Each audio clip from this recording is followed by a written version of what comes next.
Hi, everyone. We're going to go ahead and get started. So appreciate you coming today, January 26th, 2022, for the Gula Tech Foundation Grant Award Ceremony for the Confidence in Data Care.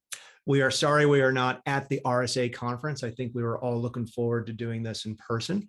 We will be doing that later on in June of this year. But are you excited? I am very excited. I was so impressed and happy to see the finalists and all of the submissions. There were several of our grant committee said it was a really hard decision to boil it down, but we did end up having 7 awardees for our grant today.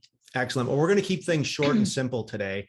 We're going to give you sort of an update on Gula Tech, what we did last year in 2021. We're going to get straight to the fall 2021 Confidence in Data Care grant. Even though it's in January, we're doing the award for the fall grant. And then we're going to briefly tease the next Data Care grant. So with that, how was 2021 for you, Cyndi? 2021 was actually quite exciting. The digital domain has just grown by leaps and bounds. And you know what, we've really started to invite the public and into like cyber data care, everything that's technology. And I'm really excited where we're going to be going forward. And how about you, Ron? Oh, I was very happy with 2021. I think we're helping a lot of people, and a lot of you know this, but we operate under 2 brands, right? We have Gula Tech Adventures, we do cyber investing, and the Gula Tech Foundation, which does these grants. This is the 3rd grant that we've done. We did 2 grants last year. Oh, you like that picture? That's pretty good. We have some of our winners up there, our awardees. It's funny because we try to pick the folks who are probably the most effective at doing the different types of cybersecurity nonprofits. There'll be data care nonprofits, every one of them one day, yes. Right? But we also had the chance to do a variety of public speaking. Cyndi was able to speak recently with a bunch of the Maryland senators and congressional delegates, specifically for some of the work she's doing here and her work on the Howard County Economic Development Authority. We both had the chance to attend Aspen Cyber, where you actually had to see a really mix of like government policy, philanthropy, and technology, which was really good. I had the chance to share some of these thoughts with the Cyber Summit that Governor Hogan did, which was pretty cool. And then a lot of our portfolio companies from Gula Tech Adventures, they all had, cyber is really important. They all had great fundraisers. And a lot of them, as we'll see about, some of them actually do have their own nonprofit programs, which is pretty neat. So here's just an overview of that. But I think one thing we did is we really kind of took data care out this year. Absolutely. We're definitely charging forward, having conversations. RSA conference podcast. We just did had one released with Britta, who's on our grant council. And it's just been really good, really well received. And we're hoping to push it forward, and especially with organizations that we're going to talk about today. So do you want to talk a little bit about the fall 2021 grant? No, I'll leave that up to you. Oh, there you go. So we've done 3 grants so far. The first one was increasing African-American engagement in cybersecurity. The second one was raising awareness of cybersecurity. We called that one a data care one. And one of the things we learned from that is that there's a lot of curriculum, there's a lot of material out there, but we need to have people have the confidence to teach that. And for folks who are inside cybersecurity, we're very confident. A lot of us learned on our own, or we had mentors and stuff like that. But if you're outside looking in, it's tough to really do that. So we really wanted this grant to focus on empowering people. And then that could be in terms of empowering a teacher, but it could also mean applying some sort of technology for that. And Blair, if you wouldn't mind, if you could put your video on, turn it off for a second. There you go. Bye-bye. We'll see you soon, though. It's no real secret at this point, but that's pretty good. So yeah, so then we are basically awarding $1 million. Yes. So as I said, we have 7 winners in this round.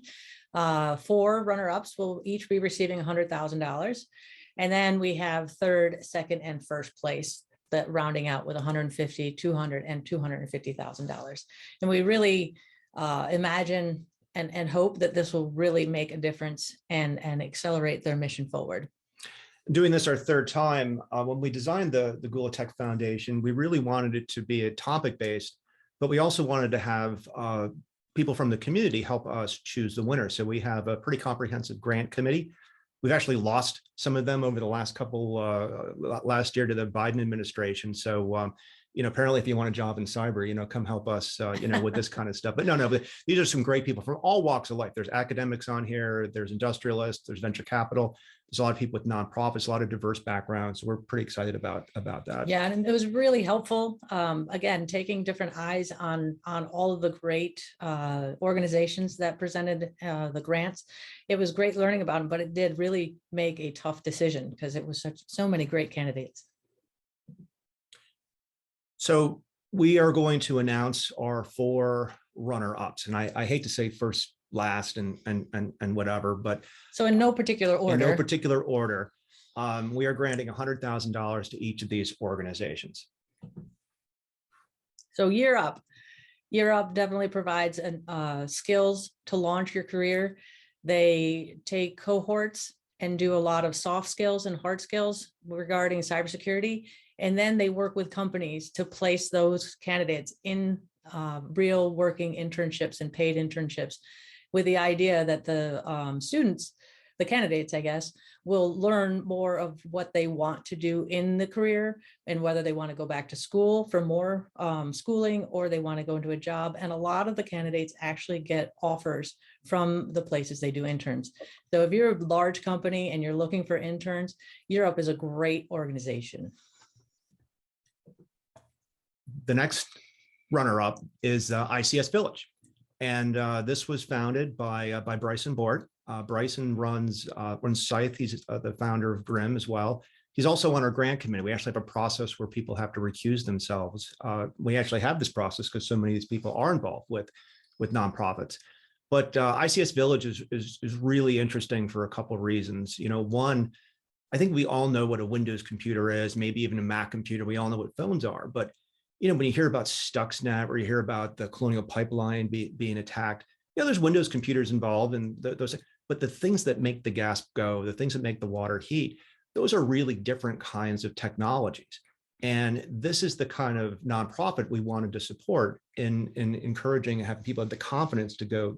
You can't go to Best Buy and buy this stuff, right? You have to actually kind of work with it. So congratulations to the ICS Village. And the third runner-up would be Magic. Magic is I always forget the Mid-Atlantic Gigabit Innovation we need a bigger monitor to see it. I know, right? but I love the word collaboratory. So anyway, they're really doing great things, building technology in communities and driving innovation and being very specific in inviting people who not normally think of themselves in a technology arena and doing great work. So we're really happy with the work of Magic and happy to award them runner-up. Yeah, Magic's also a good example of, cyber is everywhere, but a lot of times with cyber, you really deal with big universities and big cities, and the rural people are kind of sometimes left out. And Magic has done a really good job engaging, those kind of communities. Now, our last runner-up is CyberWyoming Alliance. This was so impressive. The state is actually taking on the effort of educating not only the local governments about cybersecurity, about small companies. They have challenges. They bring small companies together as cohorts. They have lots of videos on their websites that really take a smaller bite and digestible bites of what cyber really means, to make sure and enable everybody to engage in the data care and making sure that they're secure and concerned with the cyber. Excellent. So congratulations to our 4 runner-ups. And we think that the work you're doing is noteworthy, and we hope that we can expose you to the larger community. Absolutely. All right. So now on with our 3rd place, 2nd place, and 1st place grant. Oh, drum roll, we can get a bit more special effects. So our 3rd place grant winner is going to be granted $150,000. I'm not sure that.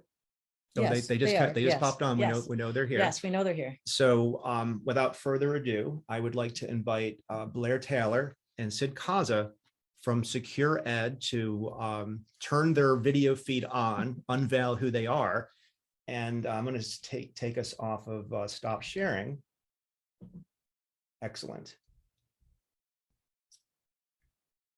Excellent. Sid and That's- Blair, that's there you Erica. go. That's Yeah. Erica. Hey, Eric, there we go. There we go. Excellent. Okay, super. There we go. Congratulations. Technology. Congratulations. Thank Where you guys- you. you so much. We're so Where are you excited. joining us from today? So we are at the Towson University startup incubator space. That's uh, very exciting. which is where Secure Ed has its offices. And What was formerly the Armory, what was formerly the National Guard Armory. which so is appropriate. yes. I definitely think you need to marry those two things together. That's awesome. Oh, Yes, we do. We yes. love it. We love being here. Can we start a presentation then? Yes, Oh, yes. absolutely. Oh, Okay, well, thank you so much. We are Secure Ed Inc. We are a startup. We are a non-profit. Those two things sometimes don't go together, but we bring them together. And our mission is securing the nation through education. I'm Sid Kaza.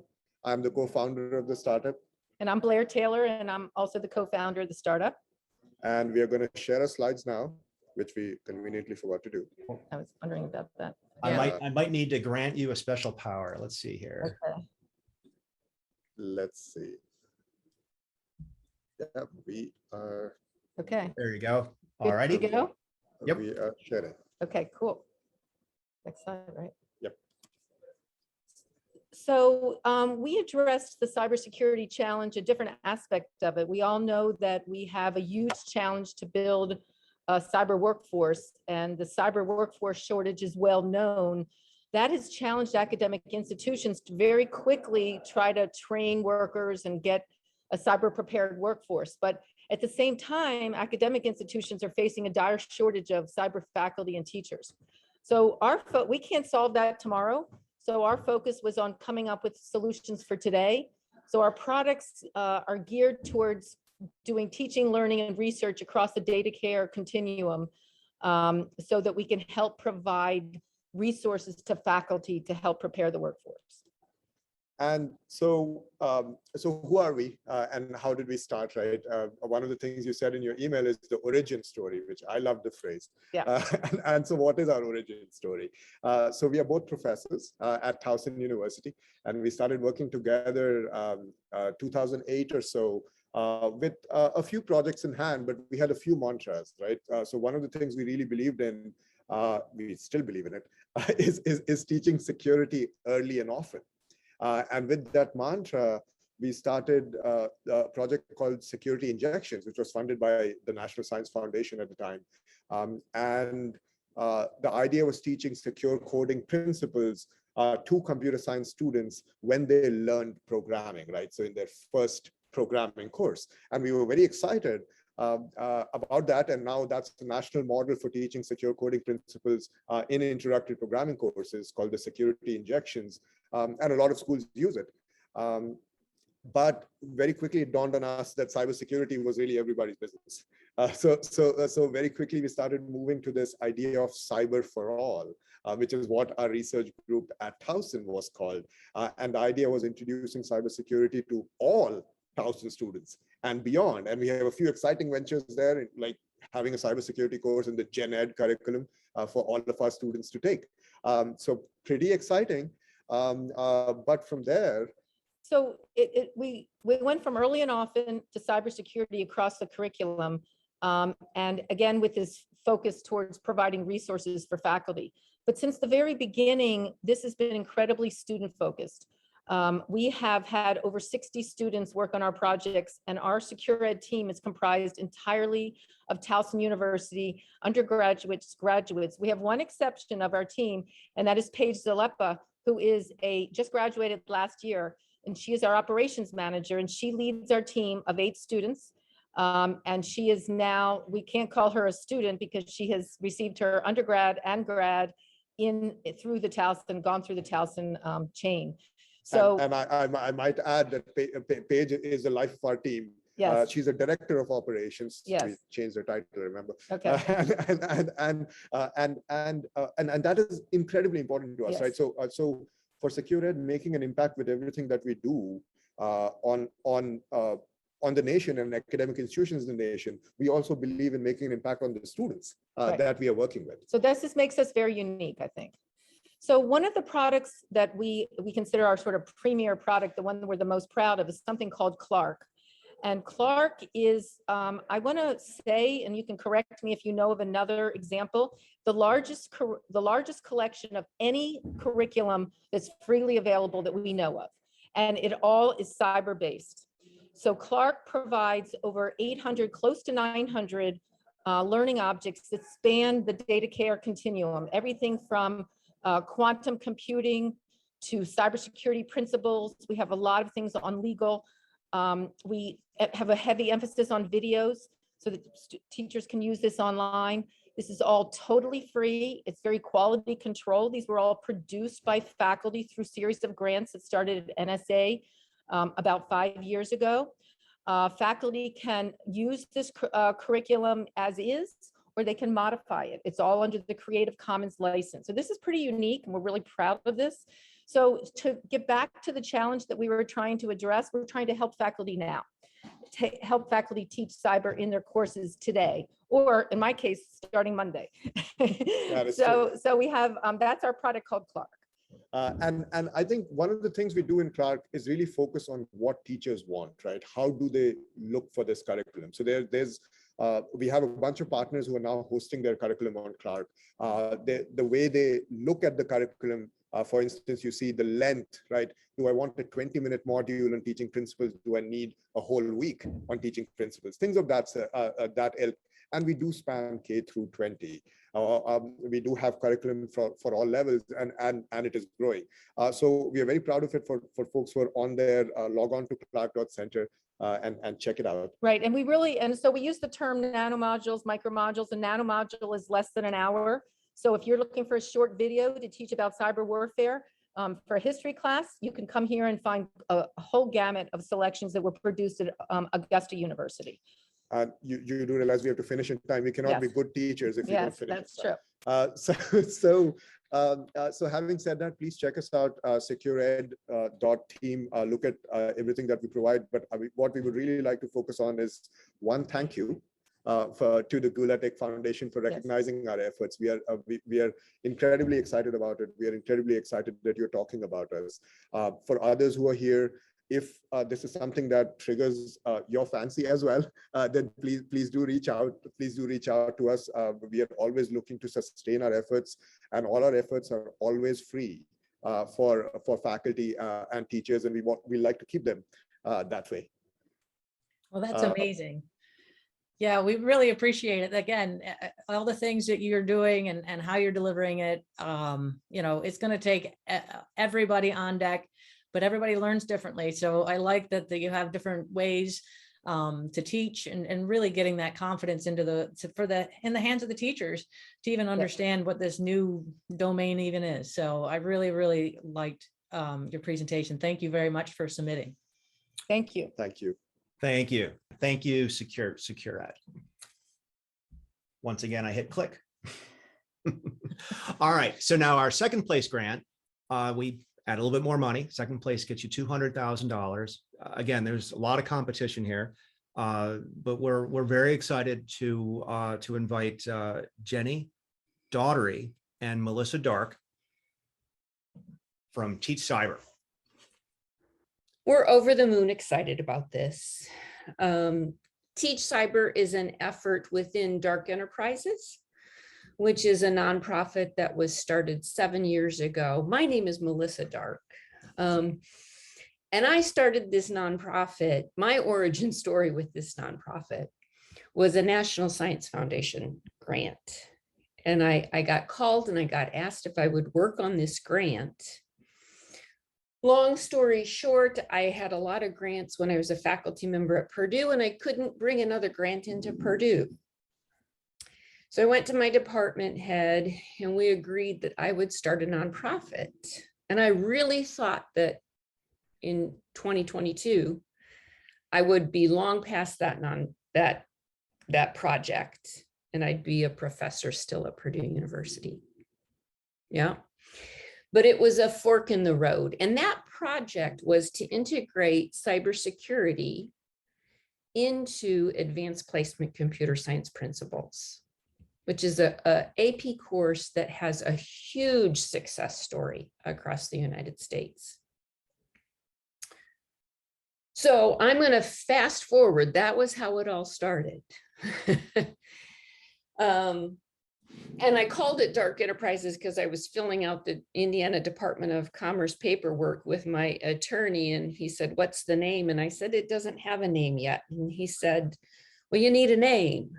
And I said, "Well, I'll get back to you in 2 weeks." And he said, "Melissa, you're making this too hard. Just call it Dark Enterprises." So what we have done, and what I would like everybody here to know, is that we've kind of backed into using that Dark Enterprises name to signify what we do. Everything we do is about supporting confidence in data care and in cybersecurity education at the K-12 level. We right now are heavily focused on high school. And we're only heavily focused on high school because we just want to do what we're doing well. We'll, hopefully as we mature and get more support and funding and staff, we could start to grow down into the middle school level. So we think about our work as design and development work, and that's the D in Dark Enterprises, analytics, which is the A, research, and knowledge transfer. For example, in design, we worked on a project with the National Cryptologic Foundation to develop guidelines. We designed and developed guidelines that express what should be in a high school course or a pathway that's focused on cybersecurity. We have been rolling those guidelines out. We're really proud to say that there are currently 5 different national efforts developing high school curriculum in data care and cybersecurity based on these guidelines. Teach Cyber behind Jenny is one of those 5 efforts. It's our effort, but there are 4 others. So that's an example of design development. Analytics, we are just starting to realize a project that's been a twinkle in our eye for a couple of years now. So probably a lot of you who are listening in today know about CyberSeek, you know, that effort to talk about the workforce demand. So we're starting to envision cyber supply, to talk about how do these different educational initiatives feed that pipeline. Where do we have enough feeding in? Where do we have bottlenecks? Where do we have constraints?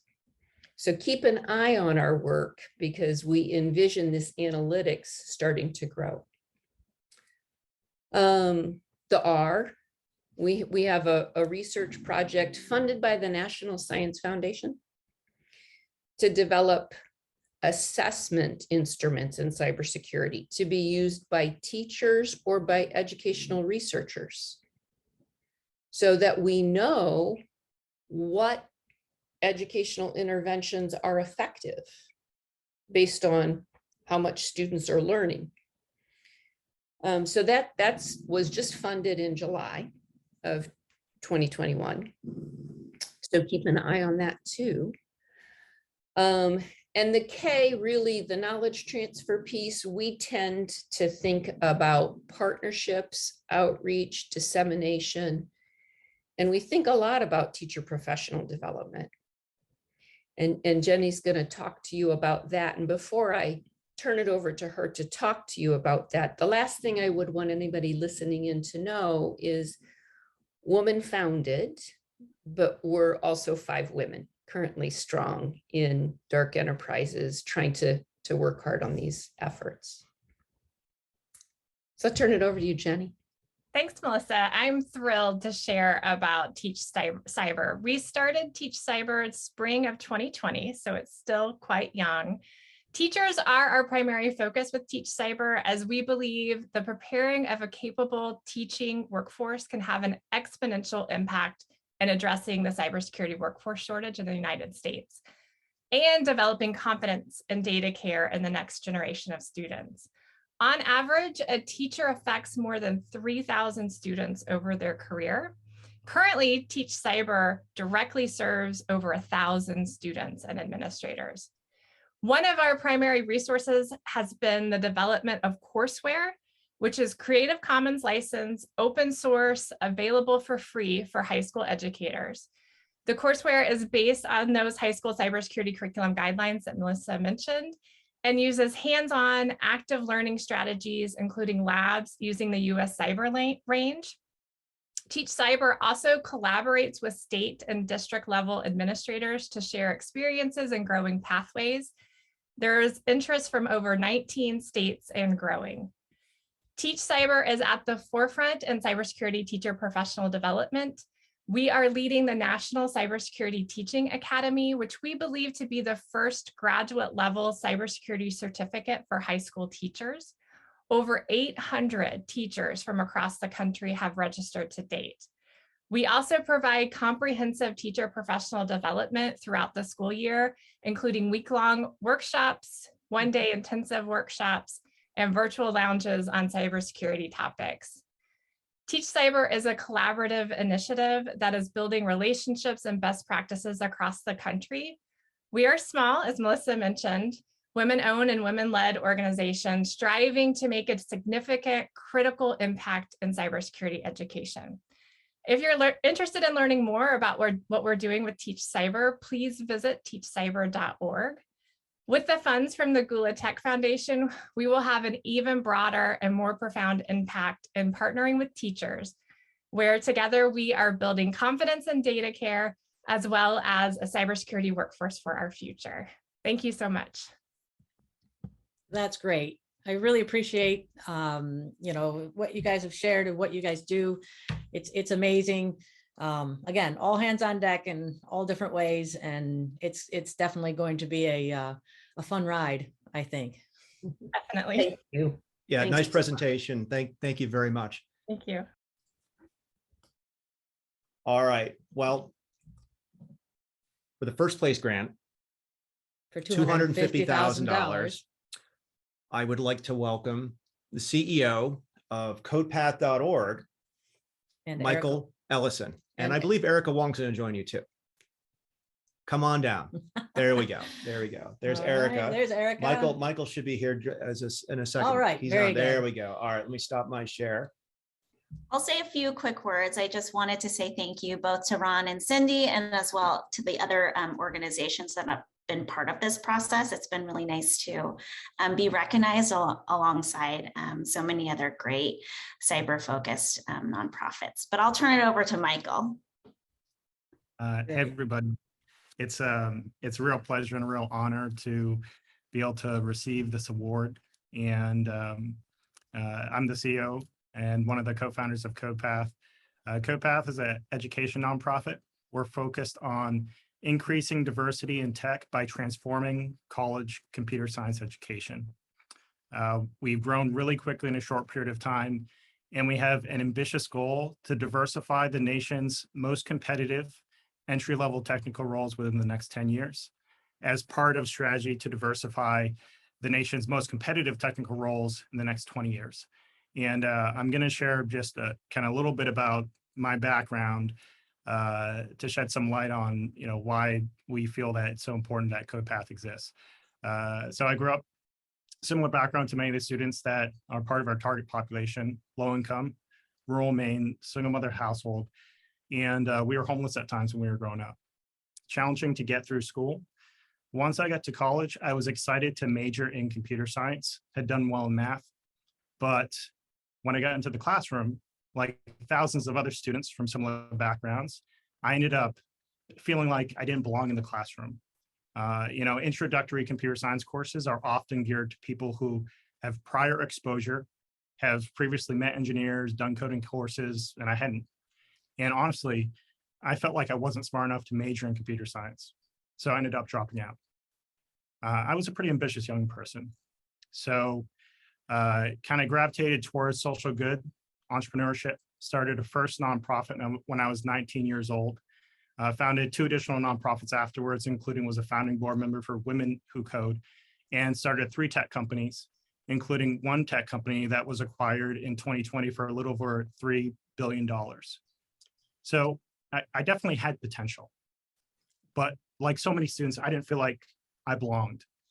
And I'd say that's the primary reason why Codepath exists and why we're so focused on not just directly serving students, but transforming the default path into technical careers, 2-year, 4-year colleges and universities, so that instead of needing to get lucky to be successful in tech, then the default experience builds confidence, keeps you on track, and helps you to reach your full potential.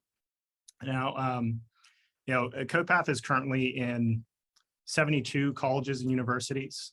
We'll serve about 5,000, or we served about 5,000 students back in 2021. And the background behind what we do in the model actually comes from the founders having worked and partnered with chief technology officers and vice presidents of engineering for years and years. We had created Airbnb's first ever engineer onboarding program and had been Facebook's top internal training partner for training senior engineers, redesigning various training programs for them for years before Codepath even existed. And what actually brought us on to colleges and universities, Facebook's former chief security officer, Alex Stamos, ended up investing in Codepath because he wanted to see a pipeline, a dramatic change in how computer science education was taught that would allow him to have a larger pipeline of the cybersecurity engineers that he wished he could hire. So we had partnered with him to create our cybersecurity course and worked with him to figure out how do we provide this curriculum to professors? How do we train students in order to help to support those professors? How do we make it as low friction as possible to be adopted onto a college campus? But then how can we ensure that the quality and the consistency of what's being delivered is as good as possible across every single site?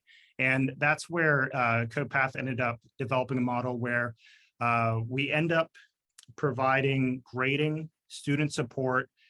Students are logging into our platform on top of an in-person experience on their college courses all across the country. So we've been able to essentially put an online experience on top of every single classroom that we're in to centralize grading support, to have a lot of consistency. So whether we're talking about from Purdue University, Howard University, Cal State Monterey Bay, University of Puerto Rico, dozens of other colleges and universities, it's the same experience, centrally controlled, which means you're able to learn from every classroom. Each educator is able to build on top of what others have learned. We've been able to have dramatic innovations in efficiency from having students being able to support other students across the entire spectrum. So there's been, it couldn't be more overjoyed to have this grant at this time, because this is the critical inflection point where we think it's the opportunity to really double down and prepare the next generation of technology leaders to come from the diverse backgrounds, the low-income backgrounds, where we can dramatically move the needle for the industry. And so last thing that I want to say is this grant is also meaningful because it will allow Codepath to work across 20 different institutions, teaching 600 students in cybersecurity alone. So completely overjoyed for the support, and always interested in seeing how we can collaborate with some of the other amazing organizations that are also a part of this. It takes an army of champions and takes an army of organizations to make an impact, and we're just happy to do our part and very thankful to be recognized. Well, thank you very much. It's great to meet you. I mean, I got to talk to Erica earlier, but I didn't actually get any direct conversation. But, yeah, great job. You blew, everybody's socks off and to that extent, and really looking forward to the great things that you're going to be able to do. And yeah, we're right behind you with everything you said. And I'll say this to you, and I'll say this to all the winners, welcome to the club. One of the things that's happened with our previous 2 grants is there's been a lot of cross collaboration, right? Even though we're really happy to give, you never have enough resources, but you also don't want to reinvent the wheel, and you might have opportunities to collaborate with some of the other winners. So we hope to get to know everybody who's a grantee better, and we wish everybody luck in this mission. But congratulations to our first place winners, Codepath.org. Really good presentation, guys. Thank you. Thank you. Thank you. All right. So back to sharing screens. There we go. All right. All right. So once again, congratulations to our runners up. You're up, ICS Village, Magic, and the CyberWyoming Alliance. Congratulations. Great job. Great Congratulations. job. Really good. I really wish we can do this in person. I'm looking forward to doing that someday. We like to celebrate a lot. So Cyndi and I have a lot to celebrate about, and we're happy to celebrate you all today.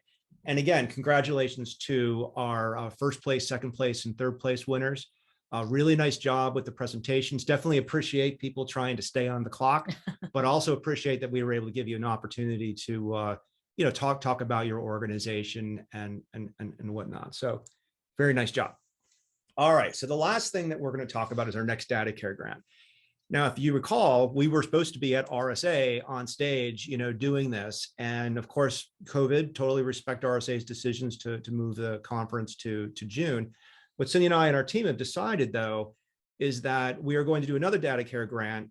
We're not announcing it today, though, right? We really wanted to get this grant done. We're a little ahead of schedule, and we really wanted to put some thought into our next grant. So we're going to be announcing another grant soon, but the intention is to do the grant award ceremony in person at the RSA conference. So we're very happy that with the support RSA has been given us with that. So we're going to make every effort to do that. We'll be announcing something shortly.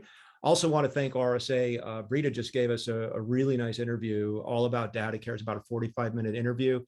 Go ahead, check that out. And share it with other people, because it really does get down to the brass tacks on what data care is and why it exists, and why we're trying to say that versus just cybersecurity, which is a word that not everybody is attracted to. Absolutely. And with that, we conclude the award ceremony. Thanks again to everybody who helped us, our grant committee, the team at Gula Tech Adventures, and of course, everybody who applied and everybody who's receiving a grant. Yes, definitely looking forward to working with everybody in the future, and, go forth and prosper. Be safe. Thank you very much. Have a great Wednesday.